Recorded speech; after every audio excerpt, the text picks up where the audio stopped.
Hello, New Zealand. I'd like to tell you it's Thursday night and tomorrow we start the weekend, but I would be lying. It's actually Tuesday night. And Simon, congratulations. You made it 2 days early. Well done. Look, that's probably the first time I've ever been early for any. Yeah. Listeners will know that Bob has to put up with me appearing usually like 30 seconds before a live starts. I don't know how your hair hasn't gone any greyer. Yeah, no, one of us is travelling on Thursday, so we thought we would go live Tuesday night so that we can interact with the people, and I can tell people are just a little bit slower than normal because we've caught them off guard, but that's okay. They're coming on now, and if you'd like to comment, yeah, it is change of day. Lee says, yes, it is a change of day. Normally Thursday night, but Tuesday just this week. And look, we've got a few topics. We want to talk about Christopher Luxon's threats to Benjamin Netanyahu if he comes to the country. Pretty atrocious.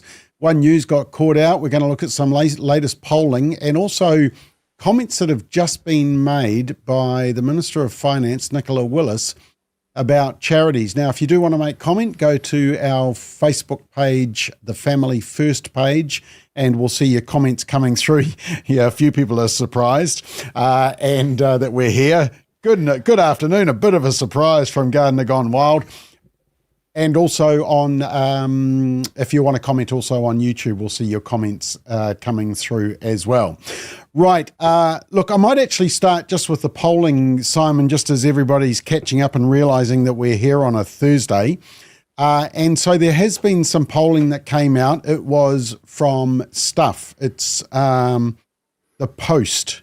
It's not actually one that I was familiar with, but anyway, let's have a quick look at it. And basically what it found was that National had gone down 4, Labour had gone up 4, Greens up 1, ACT down 1, and then the minor parties, New Zealand First no change, Te Pāti Māori had gone up 1.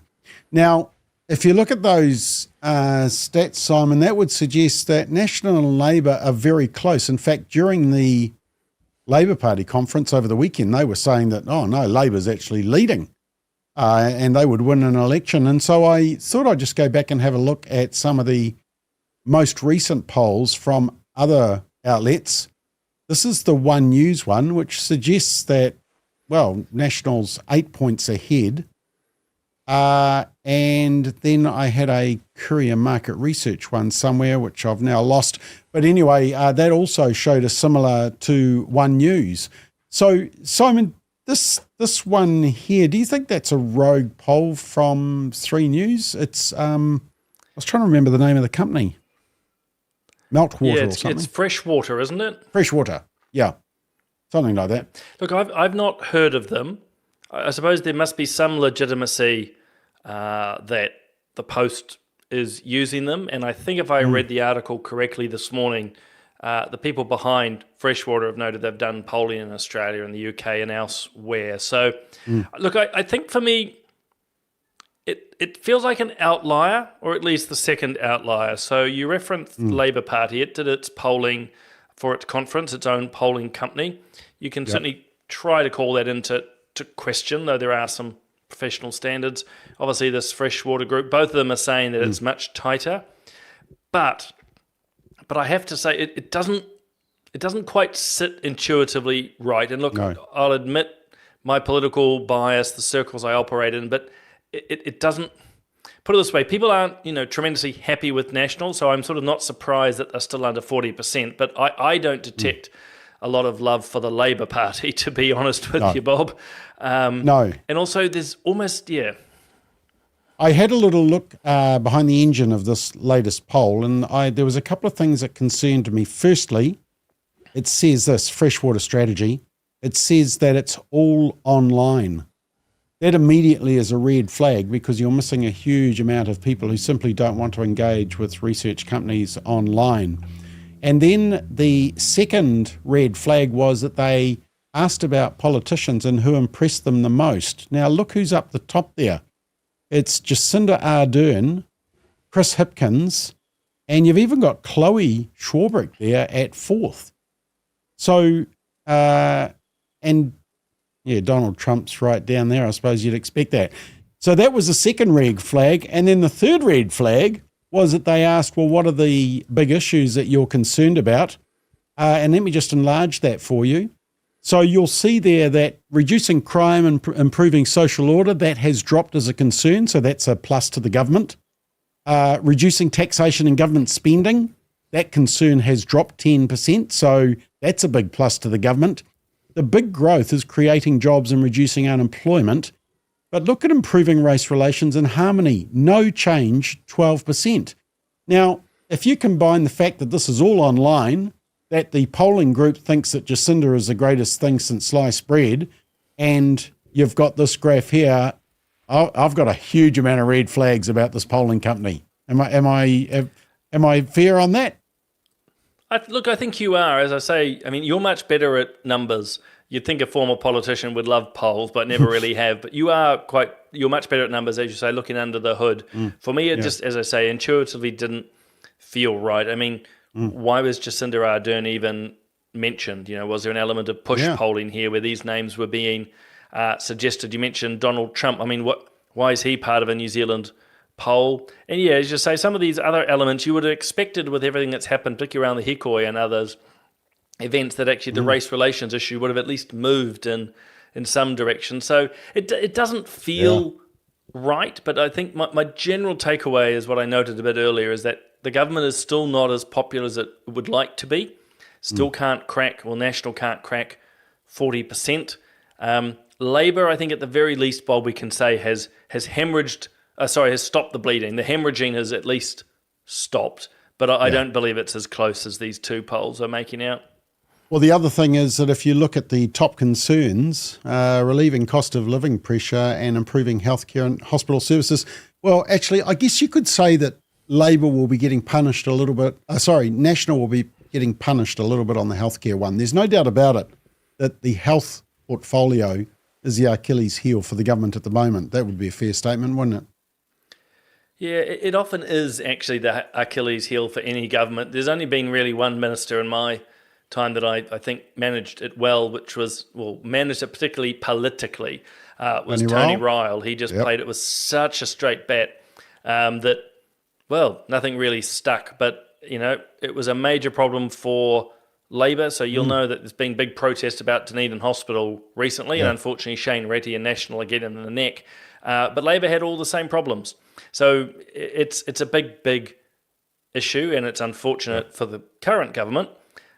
Fortunate if you're a left-wing voter, but no, unfortunate for the current government that pretty much every day there's a negative health story and they just can't seem to manage it.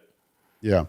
Okay, interesting comment here just from Victoria. According to Aussie companies search, Freshwater Partners registered their company in 2022. So that's a pretty fresh company. So there's probably not a long track record in that. Simply Green says some legitimacy seems like a low bar these days. Dave has got no time for the mainstream media.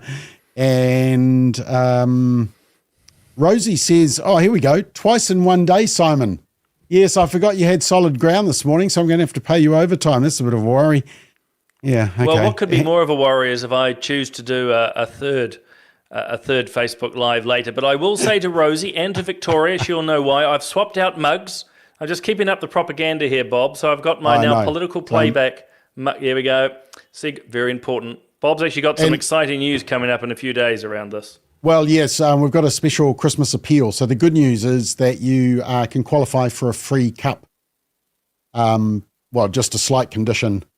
It involves a little bit of support to Family First, but you get the cup. So it's well worth it. It's a great deal. But wait, there's more.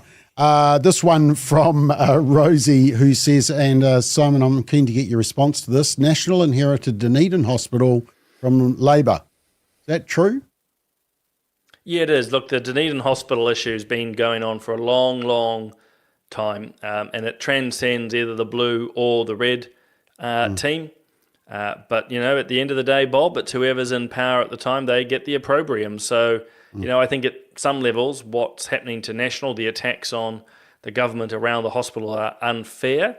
At the end of the day, they are the government. And, you know, Labour, amongst other things, promised well beyond what was possible. And the current governments find it very, very difficult to fund. Okay, and Lorraine says must be a Labour poll. Jacinda Ardern is the most preferred Prime Minister and Chris Hipkins. Well, it's not the most preferred Prime Minister. It's just whether you've heard of them and whether you have a favourable or unfavourable view of them. So I think for Jacinda Ardern to be outranking Chris Hipkins, Christopher Luxon, Winston Peters, and for Chloe to be so high up on that rating, and yeah, anyway. There's a few red flags amongst all that. They must have pushed the names. You know, I can't imagine them asking. Actually, I won't be unfair on colleagues on either side of the house. They won't have mentioned certain names. They've clearly said, "Oh, what do you think of Jacinda? What do you think of Chris Luxon?" They've sought the answers, which begins to skew things automatically. So you don't think they said, "What do you think of Simon O'Connor?" Oh well. If they did, we'd know there'd probably be a lot of red. A lot of red. You're not red, you're blue. Right. Let's go on to this topic. And this is actually a breaking story from today. This appeared on Radio New Zealand's website. Tax changes for charities to be announced in the next budget. Beware. Now, let me firstly just show you the comments made by Chris Luxon as recently as April. Some say it's an ungodly law, churches going tax and rates free when Joe Public pays up. But that could change. Do you think churches should have to pay tax and rates? Look, I'm actually quite open to that consideration of actually thinking through the broader dimension of our charitable taxation regimes and making sure that that's relevant. Under New Zealand law, churches are exempt from paying tax, but Christopher Luxon's left the door open for changes. Yeah, we'll certainly be looking at things like that this term, yep. It's not a priority. But for right here, right now, not a focus for us.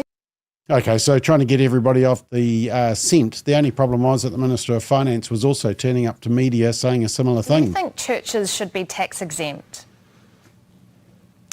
Well, this is an issue that we have discussed briefly. It doesn't form part of the government's policy platform.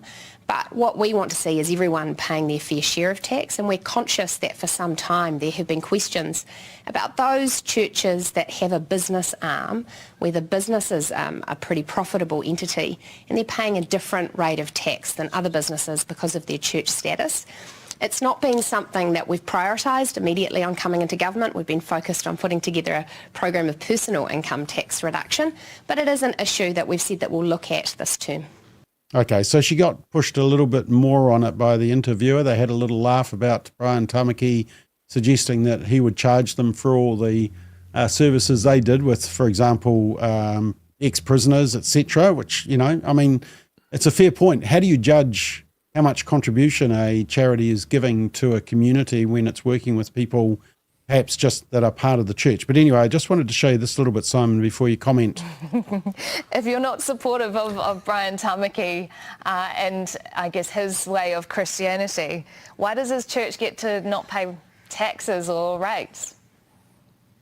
Well, look, it's not about my views on religion.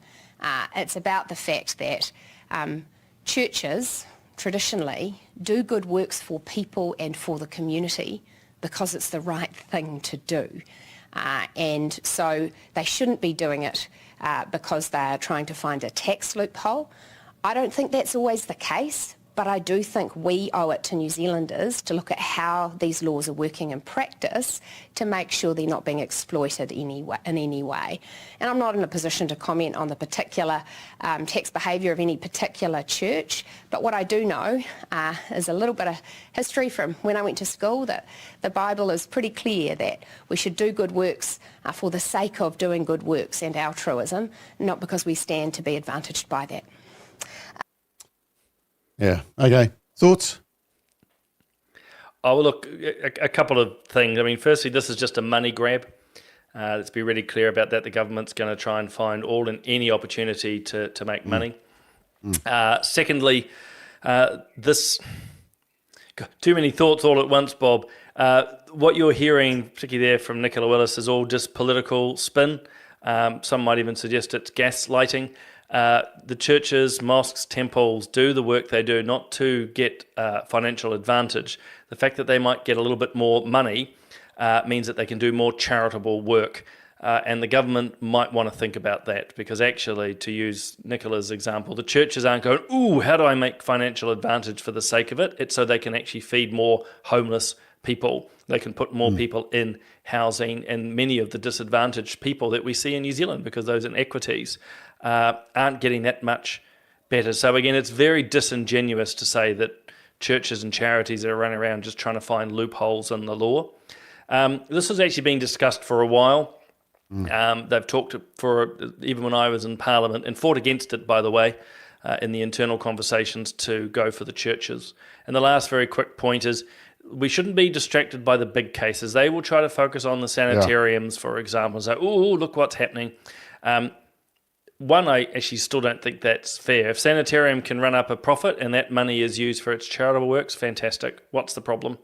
But they'll try to distract Kiwis by looking at these particular cases and ignoring the thousands and thousands of other charities. So think of your hospice shops, the little Habitats for Humanity, and all these other groups that will be affected by this money grab. Yeah, I mean, if they're just talking about sanitarium and a few examples like that, that's not going to be the big tax grab that they want to try and fill the financial void of all their spending. But at the end of the day, I want to defend sanitarium, because the fact of the matter is nobody makes a personal profit. All profits from that company go back into the work of the church. Now, whether you agree with the charity or not, there's plenty of charities out there that you may not agree with. Did you know the Helen Clark Foundation is a charity? Did you know Waiparaira Trust is a charity? There's a whole lot of charities. So who's going to start making the judgment on whether the money is being used according to the theology of Nicola Willis? It always worries me when politicians start doing exegesis of scripture to back their tax policy. But it just seems like, as you say, Simon, they mention the big ones, but in fact, how do you administer it? There's going to be all these rules and regulations, and it's going to favour. We know who it's going to favour, and we know who it's not going to favour.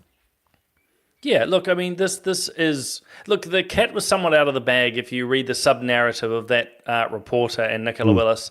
They were grinning and smiling and joking about how their views of certain church groups shouldn't affect their thinking, but it clearly does. We don't like you. We don't like your views. If you're not woke or progressive or left-wing or liberal, then they're going to come after you and basically try to break your business model. And I've said it before. I think it might have been on Straight Talk or another one of our chats, Bobs, but these charities need to find a little bit of guts if this happens. Teach the Crown a lesson. Shut down the charities for a week or a month, and let Nicola Willis and the government pick up the tab. Then the Crown is going to find out just how much good work is actually done, often on a small, smelly or oily rag. Of an oily rag, yep. So it's just a direct attack on good works. Yep. Okay. Amanda says tithes are so money given to a charity are a donation and are already taxed, which is very true. Dave says, hope they are going to look at everyone not paying their fair share, including iwi. Oh, there's a red flag. Lee says, what about Māori authorities? Well, like Waiparaira Trust. That's true. They won't touch them with a barge pole. Sorry to jump in, but they will not touch it with a barge pole. And the other thing is the government has flirted with removing religion as a charitable purpose. That would be one of the very swift ways for them to knock out thousands of particularly Christian charities by saying that, religion is no longer a charitable purpose. Yeah. And in fact, I already alerted people to the fact that there was moves towards that, because for a while there it was all donations lumped in together when you did your IRD return for your donation rebate. Now they've separated out churches and non-churches. So it's easy for them to figure out who's going to get it and who's not. I just think that they're going to have trouble with a few liberal churches who perhaps the government likes, and they realise, oops, hang on, we don't want to penalise them, but they run their cafe and they run their bookstore to help their works. So how are we going to get around this one? I think they might shoot themselves in the foot on that one. But anyway, we will watch that one with interest. All right, this one isn't as pleasant. This was actually an announcement that came out just last night.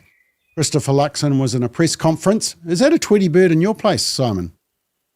It might be, actually. I might be in suburbia here in Auckland, but actually my garden is filled with birds. It's marvellous. Yeah, beautiful. Okay, either that or it's your wife whistling you for dinner, so we better hurry up. Christopher Luxon says Israel's Prime Minister Benjamin Netanyahu would be arrested if he came to New Zealand. It was from this press conference. The International Criminal Court a couple of weeks ago issued arrest warrants for Israeli Prime Minister Benjamin Netanyahu and the former Defence Minister Yoav Gallant. If either of them came to New Zealand, would we enforce those warrants? Yes, we support the ICC, and as I've said to you all along, those are matters before the court, but we believe in the international rules-based system, we support the ICC, and we'd be obligated to do so. Okay, Simon, probably need a bit of background here. Who's the ICC? I thought it was the international cricket competition, but it's not. It's an international criminal court. What's this all about? It is. Yeah, so it's an international body recognised by the likes of New Zealand, Israel, America. A number of countries are not signed up to it. So it's an international body akin to the UN and so forth. So a fairly, what one could say quickly, a rogue judge has basically issued this arrest warrant for Netanyahu and his defence, or now former defence minister. And in an attempt, Bob, to look balanced, they've also put out an arrest warrant for a Hamas terrorist. They've just forgotten to tell people that said terrorist is dead. So good luck arresting him. It's just a very bad decision by Luxon on a whole number of levels to say what he did. Most other politicians with some experience and certainly knowledge in foreign affairs would not have touched this. Our allies in America, the UK, Canada, even Justin Trudeau, Blakely in Australia, none of them have said what Luxon said. They've sort of sidestepped the question, because at the end of the day, the ICC's rulings are becoming far more political rather than neutral. And Israel's an ally of New Zealand. We have an embassy in this country for and with Israel. We have representation, and Luxon blunders in and says, "Oh yeah, we'll just arrest the head of government when he comes here." I mean, it's ridiculous. That's not going to go down well with the US either. I mean, I don't think that's going to help our relationship with the incoming Trump administration to be making statements like that, is it? No, it's twofold. One is the substantive, which you just touched on. I mean, they're not going to like the fact that New Zealand would even contemplate doing this. But secondly, it again reflects on the Prime Minister, and I'm afraid this is not the first time he's said things that he shouldn't. He didn't need to say this. Even if he agrees with the ICC, it would have been easier to say, look, I'm not going to discuss that we support international rules, but we also respect our relationship with Israel. There was 50,000 ways, Bob, of answering that rather than, oh, yeah, we'll arrest him. I mean, it's just ridiculous. And I might just make this final point. And those watching Solid Ground this morning will know where I'm going.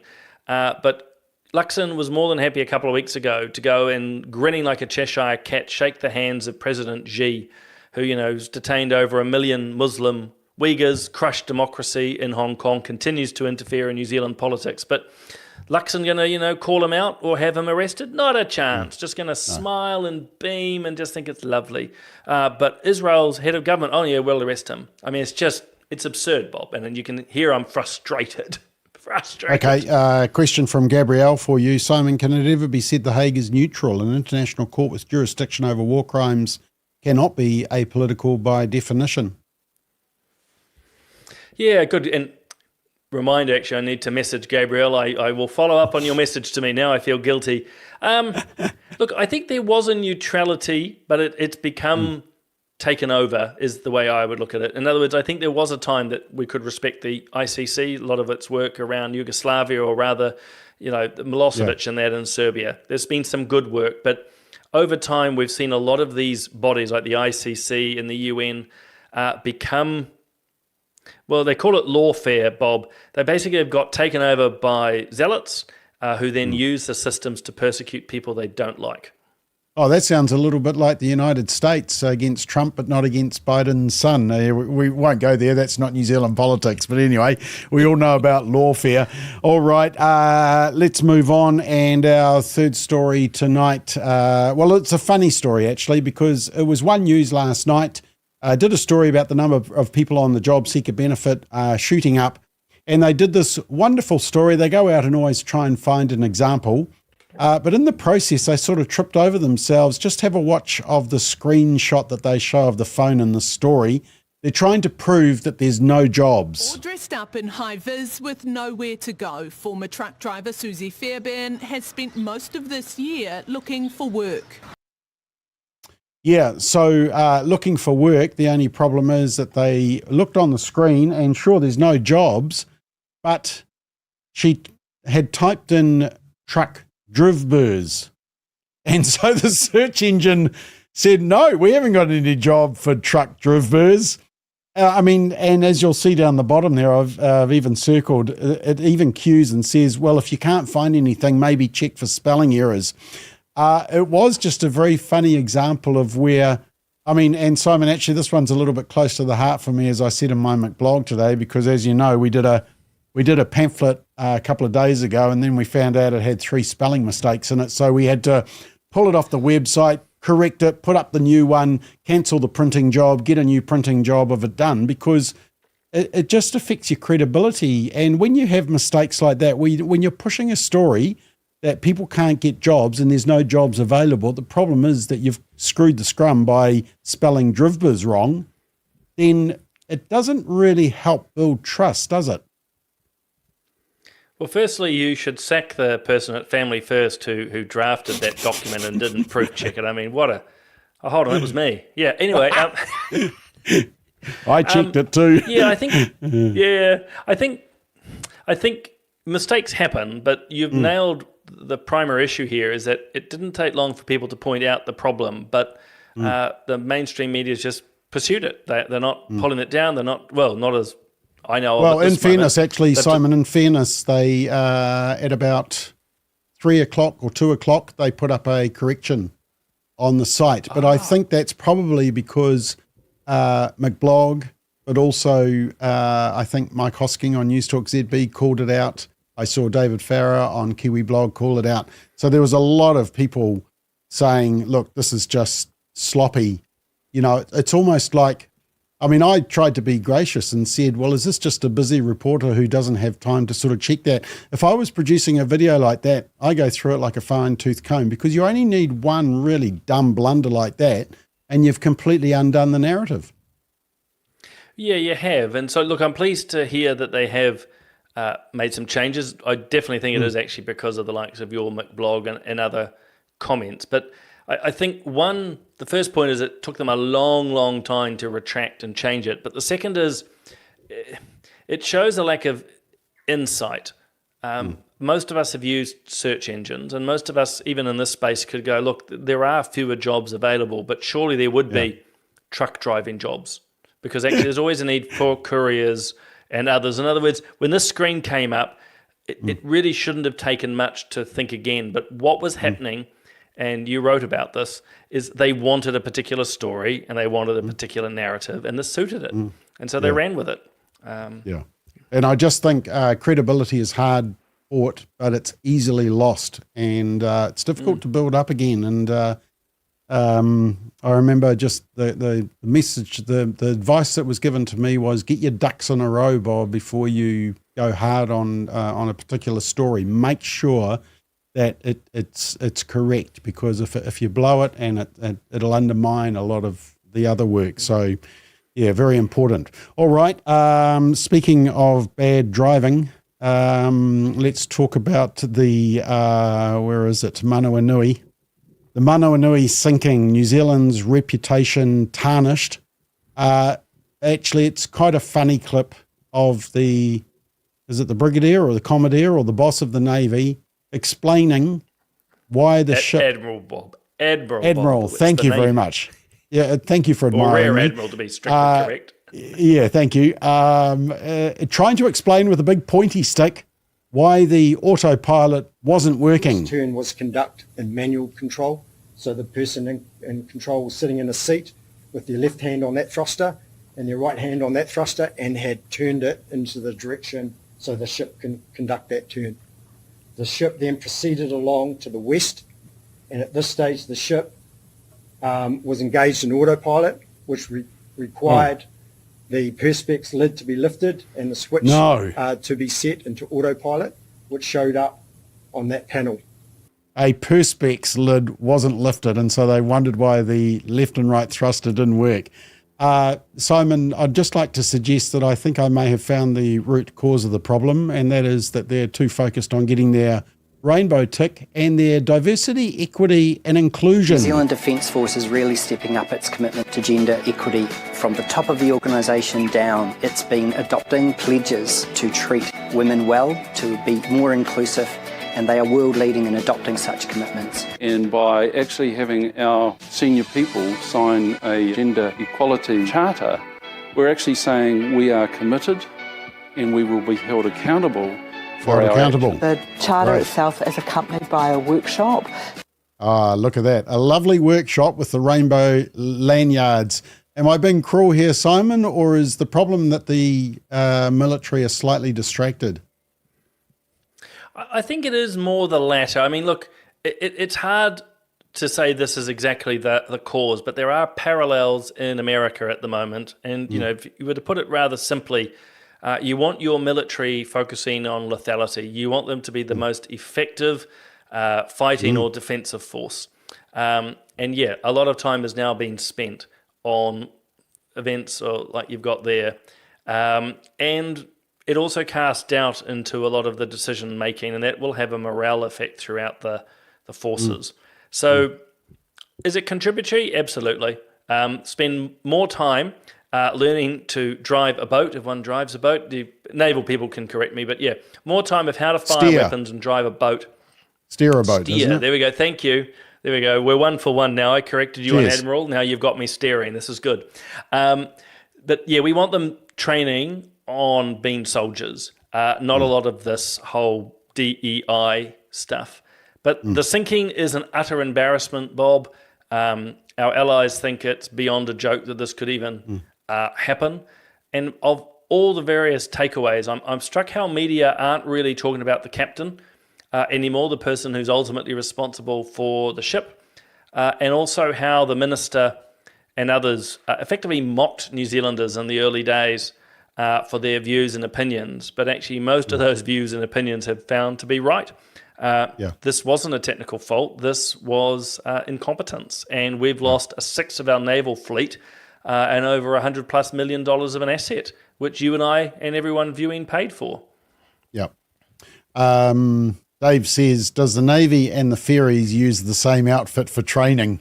Yeah, I mean, this is the bit that makes me laugh because, you know, we all use auto drive when we go down the motorway, you know, lock it into whatever the speed limit is, and we know how to turn it off, but for some reason they weren't trained. It's just interesting that 2 major incidents have involved autopilot not knowing how to turn it off, which, I mean, that sort of makes it even more embarrassing. All right. It does. Can I just make one quick comment without getting too technical? And not to defend the Awatere. I think that was a new system that had been put in. And don't get me wrong, it's still bad. Right. Still bad. The Manawanui system was not new. It's been a part of the system for a long time. And again, the fact that various crew didn't follow the systems, where were the higher command to come in when things were going wrong. It's just a very, very bad look. And I will just say this, Bob, I'm concerned at how little focus is actually being put on this. This is a really bad situation. Embarrassing. If this was in the United Kingdom or Australia, heads would be rolling, including the very senior commanders and ministers. You know, we shouldn't take away from what's a very serious, costly accident. All right, the Labour Party held their conference over the weekend. They were partying and actually, do you like that? That's a great line, thank you. And Chris Hipkins did his little speech. I want you to just tell me about a couple of his policies, but I don't know, when he presents, it just doesn't quite feel he connects with the people. I don't know whether it's me being harsh. So have a look and see what you think. The thing is that they have these screens so that they can read, so they don't have to look down at their notes. But that just makes them look even more awkward. Anyway, see what you think. Here's what he had to say. This will be a one-term national government. We will reinstate smoke-free Aotearoa. We will cancel the tax breaks they have given to tobacco companies. Today, I can announce that under Labour, New Zealand will not be part of AUKUS. And yes, Today, I am going to announce that we will complete the full rebuild of Dunedin Hospital as we promised. But promises aren't cheap. Is this Labor spending too much again? This is Labor making sure that the promises that we made, many of which the current government endorsed before their last election, are actually delivered on. It's a bit like the bad boyfriend who says they'll change, but then comes up with the same old stuff. More reckless spending, more taxes, more debt. Kieran McAnulty has been selected to chair our next general election campaign. 2 years out was this a strategic move to silence rumours of a possible leadership threat? I think it's just nonsense. It's true to say that I've been telling you all that I back Chippy 100%. Maybe you'll believe me now. Labor's first year and opposition done and dusted as the party prepares to turn up the dial in 2025. All right, Simon, prediction, Kieran McAnulty, will he be the leader of Labor going into the next election? Because I just don't think Chris Hipkins can do it. He lost the last election. I just don't know that the loser of a previous election. Look, I know Bill English came back, but that was a gap between 2002 and 2023. So that was 21 years in between. Yeah, I don't think Hipkins has it in him. I don't see the verve or the elan, the energy in him that I used to see. And, we shouldn't underestimate the toll it takes to have been at the pinnacle, even for a short time as Prime Minister, and then to be in opposition where life changes. It's not a very good place to be. And I just don't see the energy from Hipkins. So I don't expect him to be the leader. McNulty's probably... Look, we've discussed the different possibilities before, including your MP, Arena Williams. There's positives and negatives to all of these guys, but I think we can say it'll be unlikely that Hipkins will take them through to the next election. Okay, two policies I just want to ask you about. And I thought actually Nicola Willis had a very good response in terms of just going back to the same problems. The Labor governments don't seem to talk about fiscal accountability or responsibility or reducing expenses. They just talk about where can we get other taxes from. So is that going to be their downfall, do you think? Yes and no, and people going, oh God, typical former politicians answer. A little bit of yes, a little bit of no. Look, on the Labor side of things, Bob, if they're going to spend billions of dollars on Dunedin Hospital, which in and of itself is fine, where's that money coming from? Or put in another way, what are they not spending money on? What other roads, what pharmaceuticals, what schools, you name it, because actually they can't just keep magicking money up. Yeah. But let's be really clear, National, since taking government, is spending more than Labor. We are more in debt. So it's well and good to talk a big game, but National's not actually following the talk. And that frustrates me, as you and I have talked more privately, no end. So again, National's spending more money than Labor has, despite all the cuts, and people shouldn't forget that. And am I correct in saying that it was actually Labor that said they were going to rebuild the Dunedin Hospital back in 2017, which was 6 years before National came in? Is that right? Oh, look, one of the biggest problems for Labor when they took power was they just thought that their words were efficacious. And what I mean by that, people going, well, what I mean by that is they just thought by merely saying something, it would come into effect. But then they realised actually you need plans and you need processes and you need money. And Labor never clicked to that, which is why Dunedin Hospital never got built, why there were no new major infrastructure projects started and so forth, because they just didn't realise what processes were needed to get things started. So actually kudos to the likes of Chris Bishop and Simeon Brown. I think they do get it, but they are trying to be fiscally prudent. But as I say, it does sit on a backdrop of a government that is still spending enormous amounts of money. Okay, and just one other that'll make everyone's eyes glaze over, so keep the answer short. AUKUS. Why do we want to be in or not be in AUKUS? And what is AUKUS?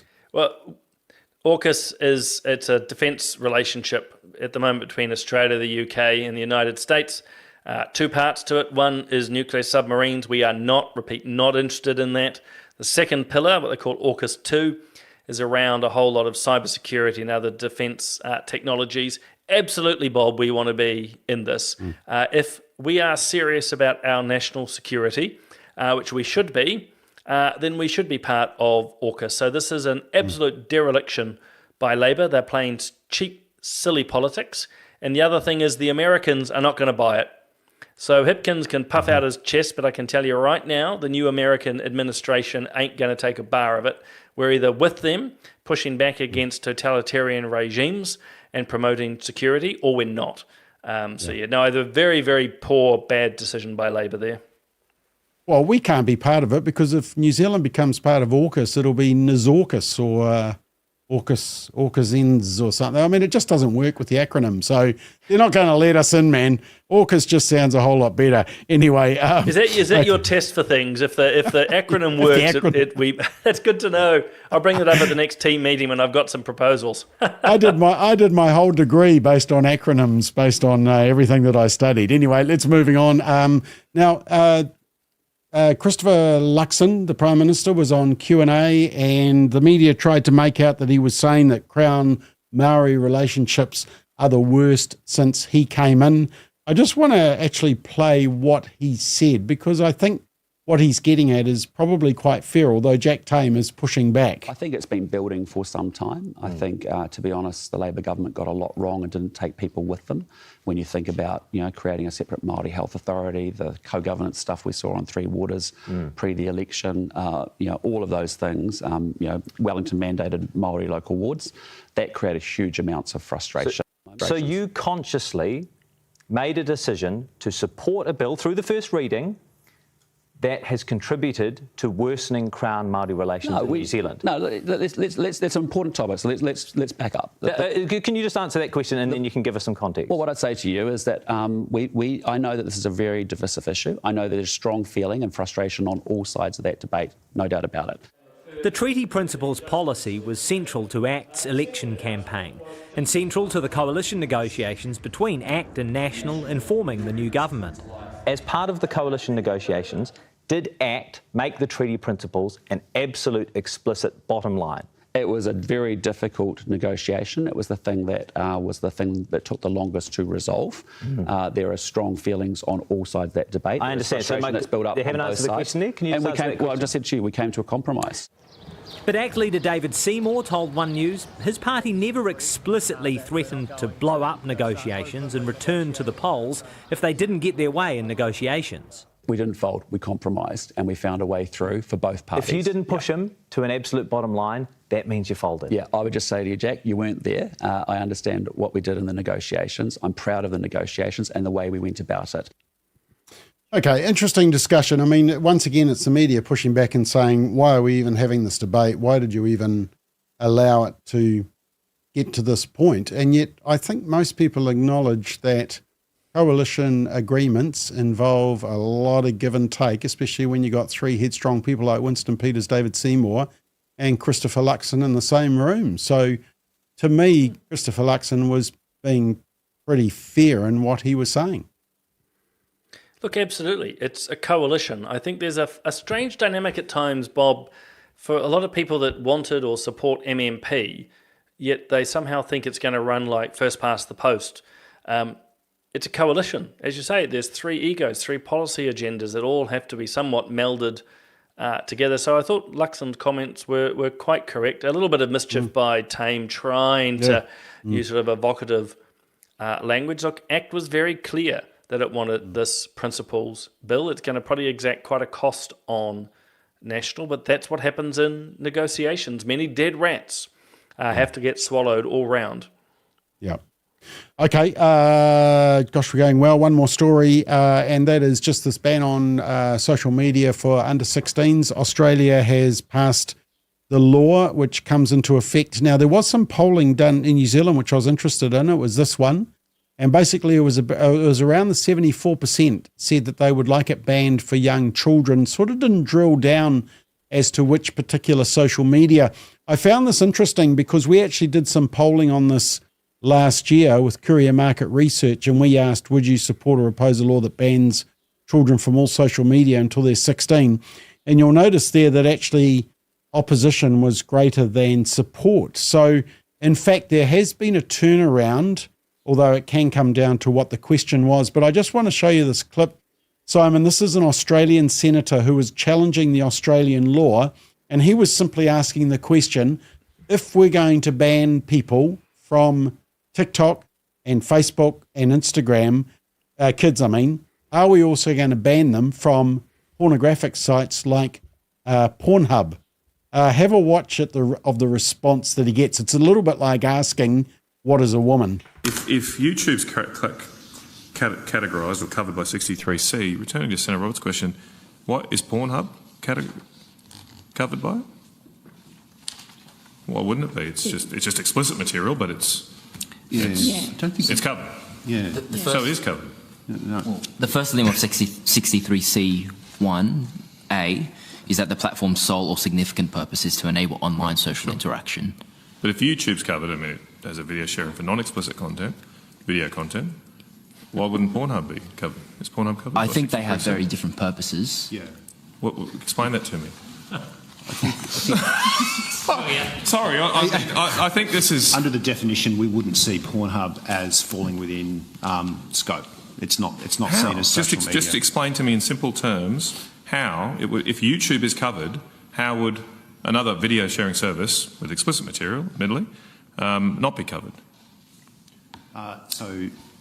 Again, Senator... Okay, let's leave them there because they couldn't actually come up with an answer, but it actually... I've seen a lot of groups that are really concerned about exploitation of young people on social media, but they weren't too happy with what Australia has done because it seemed very selective in what they were protecting kids from, and it wasn't from some of the more extreme things like, for example, Pornhub. Is that what you heard, Simon? Yeah, and it echoes one of at least two of my objections to it. So, look, I certainly understand the desire and need, actually, to protect our young ones. You really kindly got Dr. Jonathan Haidt, over to speak at the forum. And, for those who follow his work, he's very, very clear that there needs to be a community approach to protect our young ones. So on that, completely agree.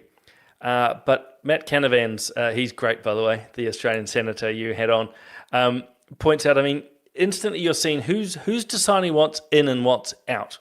And for people like myself who are big into free speech, it makes me nervous that, we've decided that pornography is okay, but YouTube's not. Again, who's making these decisions? And again, it's usually facialist bureaucrats, to be honest. It's actually not the parliament, so there's a lack of accountability. The other really quick thing, Bob, is how do you work out who's under 16? I'm not trying to be stupid, but this law will affect everybody because just about everybody will have to find some way of proving not only who they are, but what their age is. And that makes me deeply uncomfortable too. Whether it's Meta or Google or YouTube or the government, that somehow my identity and aspects of my life, my biometrics almost need to be collected. And I'm just not comfortable with that. So I just think the law is wrong, to be honest, if I had to put it really simply. If they can figure out how old we are so we can get a car license, or, there's the Real Me feature, the government feature as well. This comment came through from Catherine. This is a guise for a digital ID using eager teens to comply. Well, if it's a digital ID for under 16-year-olds, I've heard the concern that it goes wider than just teens and everybody needs a digital ID and everybody doesn't want the government intervention like that. But if we're talking about under 16-year-olds going online, often secretly without parents' knowledge or consent, then there must be a way around it, surely. One other thing, Simon, before you respond to that, if Meta and all these companies can figure out that I have just decided that I'm really interested in buying a particular product and starts targeting me with all the ads for it, then surely they're smart enough to figure out, hey, we've got a 14-year-old online and they shouldn't be because of the adult material that's here.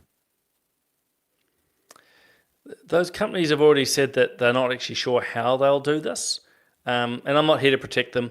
The Metas of the world have many questions that should be rightly put to them. But the Albanese government have passed a law without knowing how to actually implement it. And I think there is a difference between you and I searching, cruises in the Mediterranean, what vessel to steer, to reference an earlier conversation, and knowing who I am. Again, for these platforms, for the government to know your age, they need to know everybody's age. And again, it's just, we share data all the time, but there's just this ever-growing creep. This is a whole conversation that could take us another hour, so I'll cauterize it here. But it's just more and more information about who you are, and then allowing others, in this case companies, to decide whether you can or cannot use their platforms. And we saw what happened on X before Elon Musk took over. I think that should be a bit of a warning to people of what can happen when industry decides that they don't like your view, or they decide your age is wrong. Yeah. Okay, just a couple of comments before we go. Peter says there is ways around it. One of the best is with an open VPN internet connection. That is true. Kayleen thinks it's dangerous. Rosie says who I am is none of the government's business. Sue said it was a rushed law, which I think that's definitely correct. And it's always a worry when you rush through laws without looking deeper into it. And Gabrielle, who you still need to reply to, said, in fairness, Simon, enforcement details alone aren't a particularly good objection. Websites like YouTube have managed to comply with COPPA. I don't know, what's that, some age verification thing? I'm not sure what that is, actually. Yeah. I think the bigger issue is that they've indicated, and maybe they just want to be recalcitrant, but they've said they don't know how to do this. Think about it when most of us... Well, maybe they do, but, when you and I actually, I can't be presumptuous. If I jump on to a website to buy a box of wines, it asks me what my age is. And, you just say, oh, yeah, yes or no. I mean, what would be required for that to be verified?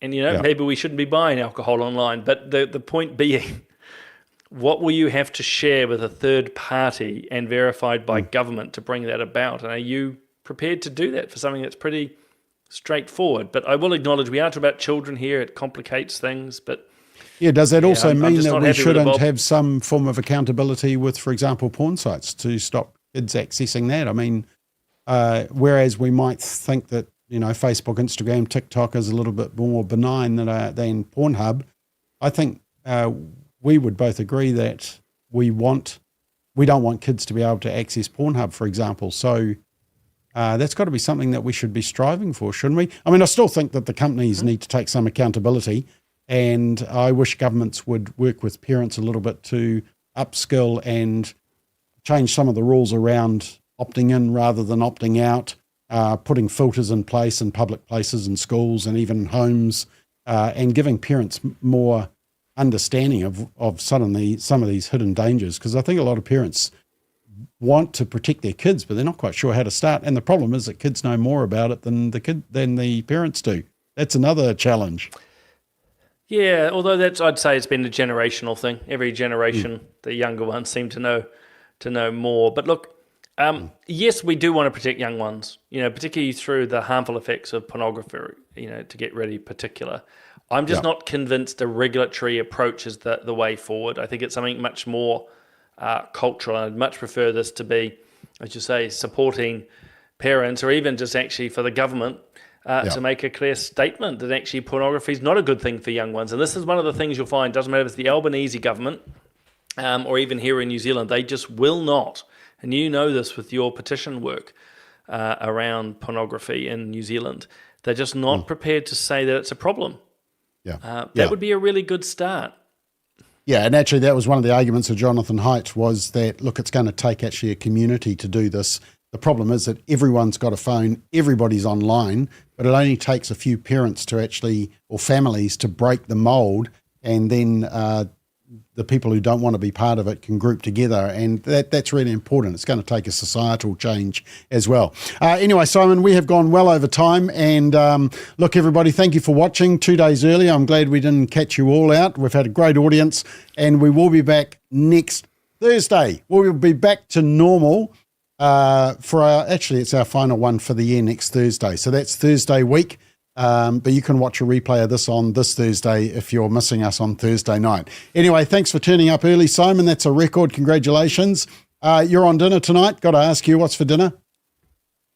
It's actually a grab your own tonight. The kids are not home. It's just Rachel and me. And so we've negotiated and discussed just to grab your own. So heaven knows what I'm going to cook, but it will be less healthy than Rachel's. Okay, I can hear the barbecue winding up right now, that steak sizzling. Okay, anyway, thanks for watching. And Political Playback will be back next Thursday. Not this Thursday, the following Thursday. Don't get confused. Have a great night.